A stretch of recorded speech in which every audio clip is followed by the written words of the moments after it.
Kita niyo yung dalawang yan? Ayan o. Yan.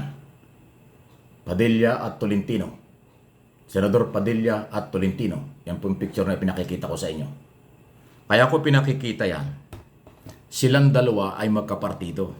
Pareho silang maka-Duterte camp or maka-Duterte yan. Okay? Noong isang araw, si Padilla po ay piniling bagong pangulo ng PDP, yung partido ng mga Duterte at ng silang grupo.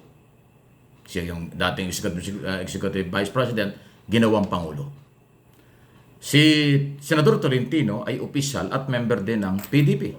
At maka-Duterte yan. Talagang Duterte yan. At kibuli pa nga yan yung grupong yan Pero alam ba nyo na doon sa ginawa ni Padilla na pag-take over bilang Pangulo, ang kaagad kanyang agenda, dapat daw mag-resign si Tolentino sa kanilang partido bilang opisyal at member. So, di ba, ibang galaw? Di ba, pag ikaw ay pinagkalooban ng isang posisyon tulad ng Pangulo, ng kahit na anong grupo, dapat ang uunahin mo dyan, palakasin ang partido. Palakasin at dumami ang member. Itong ginawa ni Padilla, kakaiba Nung mag-take over siya, kinabukasan, ang kanyang panawagan, dapat mag-resign yung kanyang opisyal at saka member na si Tolentino. Masyadong politika, no ha?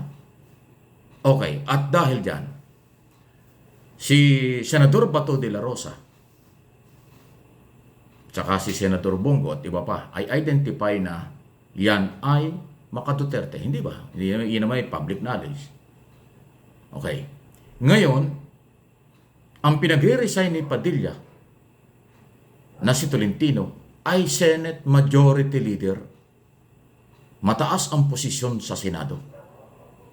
Matindi po ang posisyon ng Majority Leader. Si Tolentino yon. Kaya si Padilla, mukhang nagkulang ng kaalaman dito. Ang maiipit dito ang kailang grupo, lalo na si Bato de la Rosa na kanyang kaibigan na pro-Duterte. Alam niyo bakit? Pag lumabas ang warrant of arrest laban kay Senador Padilla o Senador Bato de la Rosa, ang pwedeng magbigay dyan ng proteksyon, Senado. Ang pwedeng umako ng responsibilidad temporary para hindi mahuli o hindi hulihin si Bato de la Rosa dahil elected senador yan, pwedeng manghimasok ang Senado para hindi yan maaresto at para mabigyan niya ng proteksyon pansamantala. Hindi ko sinabing habang buhay o panahon na pwedeng kupkupin at ipagtanggol ang Senado. Pansamantala para hindi maaresto. Paano ngayon mangyayari yun? Si Bato identify kay Padilla at kay Duterte. Tapos ang Senate Majority Leader ay si Tolentino na merong boses, kapangyarihan kung ano ang gagawin ng Senado para bigyan ng proteksyon ng kanilang mga member. Powerful po ang Majority Leader. Baka hindi alam ni Padilla yun. Kaya yung ginawa ni Padilla sa aking assessment, analysis at opinion, sila rin ang mahirapan. Duterte Senador, mga identify kay Duterte mga senador ang maiipit kung at pag ginawa ni Majority Leader Tolentino ang kanyang trabaho sa Senado. Kasi sabi ni Padilla, mag-resign ka na lang at mag-focus ka doon sa trabaho mo at Senate Majority Leader. Abay, delikado yun. Pag ginawa niya ang kanyang trabaho, pwede niyang ipitin, pwede niyang ipahamak ang mga senador na identify kay Duterte under ng PDP ni Robin Padilla. Yun po yung implication nun. Mukhang hindi nahukay ni Padilla ang maaaring masamang mangyari sa kanyang mga member at sa kanyang partido kapag kanyang hinaras ang kapwa niya senador. Lalo na nga, Senate Majority Leader. Dadaan sa kanya ang lahat ng desisyon ng Senado.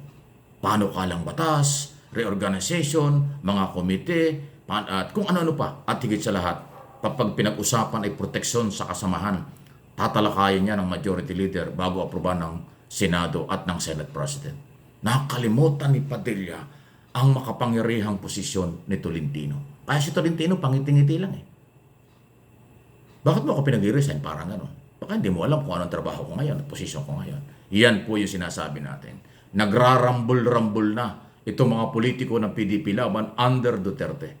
Kung nagrambol, nag-aaway na ang kailang mga vlogger dahil kawindang-windang ang kailang mga paninira at propaganda, puro fake news, laban sa administrasyon. Pati yung kailang partido, kakaunti na nga sila dahil iniwan sila ng maraming kapartidong mga kongresista at local executive. Ngayon, kakaunti na sila, pinag-resign pa at nag-aaway pa. Yan ang dulot ng disorganized o maaaring kakulangan ng idea. Tungkol sa kanilang mga galawan. May malaking epekto sa kanilang pampolitikang galawan itong kanilang ginagawa. Malapit na ang midterm election. Pag hindi na ipanalo at wala silang nakuhang sapat na mga kandidatong may panalo, lalong malabo yung 2028 na kailang pangarap na sila ito maghawak ng mas mataas na posisyon. Dahil ang midterm election sa Mayo ng 2025, bihikulo or tulay, daan patungo sa presidential at national election sa 2028. Okay? So, anong inyong masasabi dyan? Pinaliwanag lang natin ang mga epektong pinagkakagawa nila. Mukhang hindi nila alam. Pagka dumating ng ICC, ang Senado dapat magbigay proteksyon kay Bato. Si Bato damay dito. Pati si Senator Bongo baka madamay kasi yung kanyang mga panukalang batas kung ano man, baka maipit. Kung ang partidong katulad ni Robin Padilla ang presidente, umpisa pa lang mukhang hindi na aral na mabuti ang mga sinasabi at ginagawa. Bahala kayo. Any comment, reaksyon, malaya po kayo. Okay, sunod na pag-usapan natin ito. Reclamation project sa Manila Bay.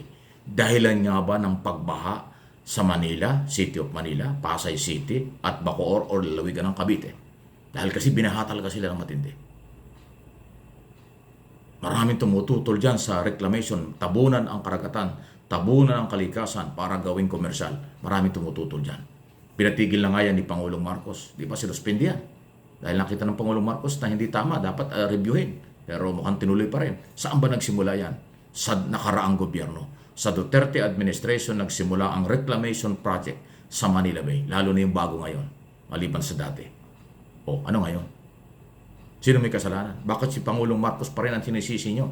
Sa flooding, pagbaha, flooded ang ating Kalakang Maynila at Karatig Lalawigan. Walang kasalanan ang kasalukuyang gobyerno dahil 2 taon pa lang. Yung mga flood control ng mga project dati, inumpisahan, tinuloy lang ngayon, kung ano man, bakit sinisisi nyo? Itong flooding, itong Manila Bay reclamation, mabigat yan. Baka hindi nyo alam, ang reclamation project sa Manila Bay, yung dagat tinatabunan. Lalagyan ng mga commercial, kung ano-ano, business. So, pag bumaha, nag-landslide, bumaha at nag-high tide, saan pupunta ang tubig? Sa City of Manila, City of Pasay, at lalawigan ng Cavite. Lalo na yung katabi ng Ross Boulevard. Ayun, Manila Bay. Yun ang nangyari. Sino may kasalanan? Na naman, ang hilig nyo kasing magbintang-magbintang. Kaya yung tinatanong ko. Hindi sa Marcos administration nagsimula ang reclamation project. Namana lang yan. Ipinatigil nga, sinuspindi niya, ewan ko kung ano nangyari. Ayan po ang sitwasyon. So, talagang nagkakabuhol-buhol, nagkakawindang-windang, pag pinagdugtong-dugtong mo ang pangyayari, yung kanilang paninisi, paninira sa ating Pangulo, ay mukhang meron silang gustong pagtakpan. Kung ano yung gusto nilang pagtakpan, mababasa mo, mararamdaman mo kung ano. At ito ang lumalabas ngayon. Sinisisi niya ang kasalukuyang gobyerno kahit walang kasalanan, kahit walang pagkukulang. Yung nakaraan ay ayaw nilang panagutin, pero pag binasa natin at binalikan ang history o ang kanilang mga pinagkagagawa, lalabas ang katotohanan. Sila ang may problema. Pinagtatakpan ng kanilang mga kakampi. Pero yung totoo ang mahalaga na lumabas. Diba? Any comment, reaction? Pakilike lang po ng ating mga video dito sa Mike Abe Opinions at yung isang channel ko pa, MA Pinoy TV. Suportahan nyo ako at sasabihin natin ang lahat ng katotohanan.